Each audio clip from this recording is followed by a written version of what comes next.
Okay, ಸಮೀಕ್ಷೆ ಇನ್ನೂ ಮುಗಿದಿಲ್ಲ ಅಂತ ಅನಿಸುತ್ತೆ. ಸಮೀಕ್ಷೆ ಇನ್ನೂ ನಡೀತಾ ಇದೆ. ರಾಜ್ಯದಲ್ಲಿ ಬೇರೆ ಬೇರೆ ವಿಚಾರಗಳು ಇಷ್ಟು ಮುನ್ನೆಲೆಗೆ ಬಂದಿದೆ ಅಂದರೆ RSS ಅನ್ನುವಂಥ ಫ್ಯಾಕ್ಟರ್ ಸಮೀಕ್ಷೆಯನ್ನು ನುಂಗಿ ನೀರು ಕುಡಿದಿದೆ. ಇಲ್ಲದೆ ಹೋದರೆ ಸಮೀಕ್ಷೆ ವಿಚಾರ ದಿನಕ್ಕೊಂದು ಜೀವಂತ ಆಗ್ತಾ ಇತ್ತು. ಆದರೆ ಇವತ್ತು ಬಂದಿರುವಂಥ ಸಮೀಕ್ಷೆಗೆ ಸಂಬಂಧಪಟ್ಟಂಥ ವಿಚಾರ ಏನಿದೆ, ಇದು ಒಂದು ಸ್ವಲ್ಪ ಆತಂಕಗೊಳಿಸುವಂತಹ ವಿಚಾರ. ಯಾಕೆ ಅಂದರೆ ಸಮೀಕ್ಷೆಗೆ ತೆರಳಿದ್ದಂಥ ಒಬ್ಬ ಶಿಕ್ಷಕಿ ಈಗ ನಾಪತ್ತೆಯಾಗಿದ್ದಾರೆ.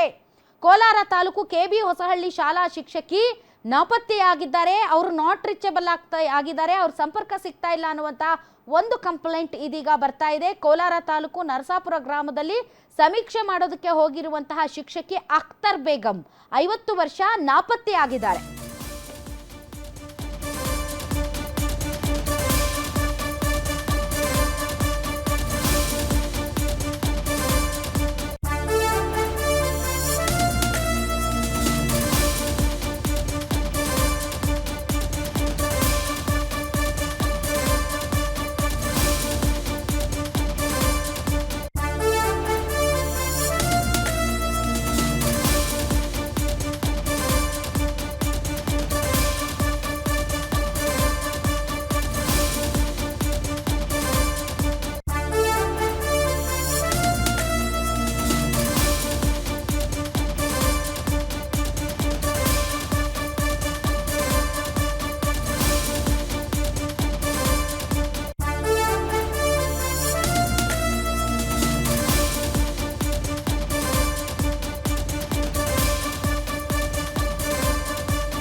ಅಖ್ತರ್ ಬೇಗಂ 50 ವರ್ಷದ ಶಿಕ್ಷಕಿ ನಾಪತ್ತೆ ಆಗಿದ್ದಾರೆ.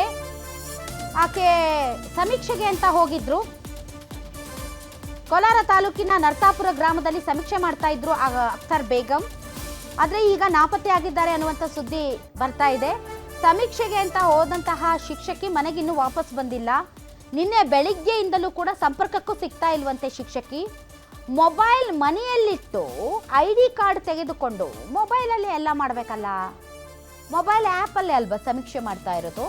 ಸೊ ಮೊಬೈಲನ್ನು ತೆಗೆದುಕೊಂಡು ಹೋಗದೆ ಬರೀ ID ಕಾರ್ಡ್ ತಗೊಂಡೋದ್ರೆ ಅದು ಹೇಗೆ ಇವರು ಸಮೀಕ್ಷೆ ಮಾಡೋದಕ್ಕೆ ಸಾಧ್ಯ? ಬೇಸಿಕಲಿ ಈ ಪಾಯಿಂಟಲ್ಲೇ ಒಂದು ಸ್ವಲ್ಪ ಎಡವಟ್ಟಿದೆ ಅಂತ ಅನ್ನಿಸ್ತಾ ಇದೆ. ಯಾಕೆ ಅಂತಂದರೆ, ನೀವು ಸರ್ವೆ ಮಾಡ್ತಾ ಇರೋದು ಮೊಬೈಲ್ ಆ್ಯಪ್ ಮೂಲಕ.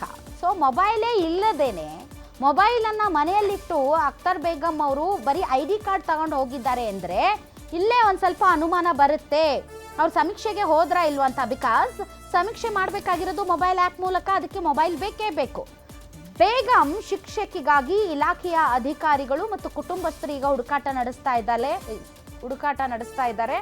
ಕೋಲಾರ ನಗರದ ಅಂತರಗಂಗೆ ರಸ್ತೆಯಲ್ಲಿ ವಾಸವಾಗಿದ್ದಾರೆ ಈ ಶಿಕ್ಷಕಿ. ವೇಮಗಲ್ ಪೊಲೀಸ್ ಠಾಣೆಯಲ್ಲಿ ದೂರು ದಾಖಲಾಗಿದೆ. ಸೊ ಏನಿರಬಹುದು, ಯಾಕೆ ಏನಾದರೂ ಇವ್ರಿಗೇನಾದರೂ ಮಾನಸಿಕ ಖಿನ್ನತೆ ಇತ್ತಾ ಅಥವಾ ಬೇರೆ ಏನಾದ್ರೂ ಅಂತ ಮೊಬೈಲೇ ತೆಗೆದುಕೊಂಡು ಹೋಗಿಲ್ಲ ಅನ್ನೋದಾದರೆ ಅವ್ರನ್ನ ಹೇಗೆ ಕಾಂಟ್ಯಾಕ್ಟ್ ಮಾಡೋದು? ಮೊಬೈಲ್ ಈಗ ಇಷ್ಟು ಒಂಥರ ಕಮ್ಯುನಿಕೇಷನ್ಗೆ ಅಂತ ಇರೋದು. ಸೊ ಕಮ್ಯುನಿಕೇಷನೇ ಇಲ್ಲ, ಹೀಗಾಗಿ ಅವ್ರು ಎಲ್ಲಿ ಹೋಗಿದ್ದಾರೆ ಅನ್ನೋದ್ರ ಬಗ್ಗೆ ಡೆಫಿನೆಟ್ಲಿ ಫ್ಯಾಮಿಲಿ ಮೆಂಬರ್ಸ್ಗೆ ಒಂದು ಸ್ವಲ್ಪ ಆತಂಕ ಇರುತ್ತೆ. ಆದರೆ ಮೊಬೈಲ್ ತೆಗೆದುಕೊಂಡು ಹೋಗದೆ ಸಮೀಕ್ಷೆಗೆ ಹೇಗೆ ಹೋದರು ಅನ್ನೋದು ಈಗಿರುವಂತಹ ಅತಿ ದೊಡ್ಡ ಪ್ರಶ್ನೆ. ಓಕೆ, ಇದಕ್ಕೆ ಸಂಬಂಧಪಟ್ಟಂತೆ ನನ್ನ ಕಲೀಗ್ ದೂರವಾಣಿ ಸಂಪರ್ಕದಲ್ಲಿದ್ದಾರೆ. ಕುಮಾರ್, ಏನಿದೆ ಇದ್ರ ಬಗ್ಗೆ ಒಂದು ಸ್ವಲ್ಪ ಅನುಮಾನ ಇದೆ, ಯಾಕೆ ಮೊಬೈಲ್ ಬಿಟ್ಟು ಹೋದ್ರು ಏನು ಅಂತ? ಹೌದು ರೋಜಾ ಅವರೇ, ಇದು ಶಿಕ್ಷಕಿ ಸಮೀಕ್ಷೆಗೆಂದು ಹೋದಂತಹ ಒಂದು ಸಂದರ್ಭದಲ್ಲಿ ನಾಪತ್ತೆಯಾಗಿರೋದು ಹಲವಾರು ಅನುಮಾನಗಳಿಗೆ ಸಹ ಎಡೆ ಮಾಡಿಕೊಡ್ತಾ ಇದೆ. ಯಾಕಂದ್ರೆ ಈಗಾಗಲೇ ಸಹ ಒಂದು ಸಂಬಂಧಿಕರು ಹೇಳಿರೋ ಪ್ರಕಾರವಾಗಿ ಮನೆಯಲ್ಲಿ ಮೊಬೈಲ್ ಬಿಟ್ಟು ಹೋಗಿದ್ದಾರೆ, ಮತ್ತೆ ID ಕಾರ್ಡ್ ಅನ್ನ ಮಾತ್ರ ತಗೊಂಡು ಸಮೀಕ್ಷೆಗೆಂದು ಹೋಗಿದ್ದಾರೆ ಅಂತ ಹೇಳ್ತಾ ಇದ್ದಾರೆ. ಆ ಒಂದು ನಿಟ್ಟಿನಲ್ಲಿ ಬೇರೆ ಒಂದು ಮೊಬೈಲ್ ಏನಾದ್ರು ಸರ್ಕಾರದ ಒಂದು ಕಡೆಯಿಂದ ಇತ್ತಾ ಇಲ್ವಾ ಅನ್ನೋದನ್ನ ಇನ್ನಷ್ಟು ತನಿಖೆಯಿಂದ ಗೊತ್ತಾಗಬೇಕಾಗಿದೆ. ಮತ್ತೆ ಮುಖ್ಯವಾಗಿ ಇಲ್ಲಿ ಇರಬೇಕಾಗಿದ್ದು, ಕೆಲವು ದಿನಗಳಿಂದ ಶಿಕ್ಷಕಿಯಾದಂತಹ ಅಖ್ತರ್ ಬೇಗಂ ರವರು ಒಂದು ಕೆಲಸದ ಒತ್ತಡ ಜಾಸ್ತಿ ಇದೆ, ನನಗೆ ಕೆಲಸ ಮಾಡಕ್ ಆಗ್ತಾ ಇಲ್ಲ, ಈ ಒಂದು ಸಮೀಕ್ಷೆ ಮಾಡಕ್ ಆಗ್ತಾ ಇಲ್ಲ ಅಂತ ಮನೆಯಲ್ಲಿ ಹೇಳ್ಕೊಂಡಿದ್ರು ಅನ್ನೋ ಒಂದು ಮಾತುಗಳು ಸಹ ಕೇಳಿ ಬರ್ತಾ ಇದೆ. ಆ ಒಂದು ಒತ್ತಡದಿಂದ ಸ್ವಲ್ಪ ಮಾನಸಿಕ ಒಂದು ಖಿನ್ನತೆಗೂ ಸಹ ಒಳಗಾಗಿದ್ರು ಅನ್ನೋ ಒಂದು ಮಾತುಗಳು ಕೇಳಿ ಬರ್ತಾ ಇದೆ. ಆದ್ರೆ ಮುಂದಿನ ಒಂದು ಸಮೀಕ್ಷೆಗೆ ಸಂಬಂಧಪಟ್ಟಂತ ಮಾನಸಿಕ ಖಿನ್ನತೆನಾ ಅಥವಾ ವೈಯಕ್ತಿಕ ಜೀವನದಲ್ಲಿ ಅವರು ಮಾನಸಿಕ ಖಿನ್ನತೆಗೆ ಒಳಗಾಗಿದ್ರ ಅಂತ? ಈಗಾಗಲೇ ಅವ್ರ ಪತಿ ಒಂದು ಶೌಕತ್ ಅಲಿ ಹೇಳಿರುವಂತ ಪ್ರಕಾರವಾಗಿ ಸಮೀಕ್ಷೆ ಒತ್ತಡ ಜಾಸ್ತಿ ಇತ್ತು ಅಂತಾನೆ ಹೇಳ್ತಾ ಇದ್ದಾರೆ. ಈಗವರೆಗೂ ಸಹ ಗೊತ್ತಾಗಿರುವಂತಹ ಒಂದು ಇದರಲ್ಲಿ ಸಮೀಕ್ಷೆ ಒಂದು ಒತ್ತಡದಿಂದ ಈ ನಡುವೆ ಹೆಚ್ಚಿನ ಒಂದು ಟೆನ್ಷನ್ ಅನ್ನ ಪಡ್ತಾ ಇದ್ರು, ಒಂದು ರೀತಿ ಮಾನಸಿಕವಾದಂತ ಹಿಂಸೆಯನ್ನ ಅನುಭವಿಸ್ತಾ ಇದ್ರು ಅಂತ ಒಂದು ಪತಿ ಶೌಕತ್ ಅಲಿ ಈಗಾಗಲೇ ಹೇಳ್ತಾ ಇದ್ದಾರೆ. ಆ ಒಂದು ನಿಟ್ಟಿನಲ್ಲಿ ಈಗಾಗಲೇ ಸಹ ಅಧಿಕಾರಿಗಳು ಸಹ ಒಂದು ಶಿಕ್ಷಣ ಇಲಾಖೆ ಅಧಿಕಾರಿಗಳು ಪೊಲೀಸರು ಸಹ ಒಂದು ಅಖ್ತರ್ ಬೇಗಂನ ಹುಡುಕುವಂತ ಒಂದು ಪ್ರಯತ್ನದಲ್ಲಿದ್ದಾರೆ. ಅಖ್ತರ್ ಬೇಗಂನ ಒಂದು ಸುಳಿವು ಸಿಗೋವರೆಗೂ ಸಹ ಇದು ಸಂಪೂರ್ಣವಾದಂತಹ ಒಂದು ಚಿತ್ರಣ ಸಿಗೋದು ಕಷ್ಟ ಆಗಿದೆ. ಯಾಕೆ ಅಂತಂದ್ರೆ ಸಮೀಕ್ಷೆಗೆ ಸಂಬಂಧಪಟ್ಟಂತೆ ಸಾಕಷ್ಟು ರೀತಿಯಲ್ಲಿ ವಿವಾದಗಳು ಸೃಷ್ಟಿಯಾಗಿದೆ ಮತ್ತು ಗಣತಿದಾರರಿಗೆ ಸಂಬಂಧಪಟ್ಟಂತೆ ಅವರಿಗೆ ಅನಾನುಕೂಲತೆಗಳು ಮತ್ತು ಅವರು ಮಾನಸಿಕವಾಗಿ ಯಾವ ರೀತಿ ಸಂಕಷ್ಟಕ್ಕೆ ಈಡಾಗಿದ್ದಾರೆ ಮತ್ತು ಗಣತಿಗೆ ತೆರಳಿದಂತಹ ಸಂದರ್ಭದಲ್ಲಿ ನಾಯಿ ಕಚ್ಚೋ ಪ್ರಕರಣ ಆಗಿರ್ಬೋದು ಅಥವಾ ಸಮೀಕ್ಷೆಗೆ ಒಳಪಡುವಂತಹ ಜನ ಸರಿಯಾಗಿ ಸಹಕಾರ ಕೊಡ್ತಾ ಇಲ್ಲ ಅಂತ ಸಾಕಷ್ಟು ವಿಚಾರಗಳ ಬಗ್ಗೆ ಈಗಾಗಲೇ ತಕರಾರುಗಳಿವೆ. ಅಂಥದ್ರಲ್ಲಿ ಈ ಯಾರು ಬೇಗಂ ಇದ್ದಾರೆ ಅವರು ನಾಪತ್ತೆ ಆಗಿರೋದು ಕೂಡ ಇದು ಪೊಲಿಟಿಸೈಸ್ ಆಗುತ್ತೆ. ಇದು ಗಣತಿಯ ಬಗ್ಗೆ ಮತ್ತು ಗಣತಿದಾರರಿಗೆ ಸಂಬಂಧಪಟ್ಟಂತ ಸಂಕಷ್ಟದ ಬಗ್ಗೆ ಪುಂಖಾನುಪುಂಖವಾಗಿ ಇದ್ರ ಬಗ್ಗೆ ಮಾತಾಡೋಕೆ ಶುರು ಮಾಡಿಬಿಡ್ತಾರೆ.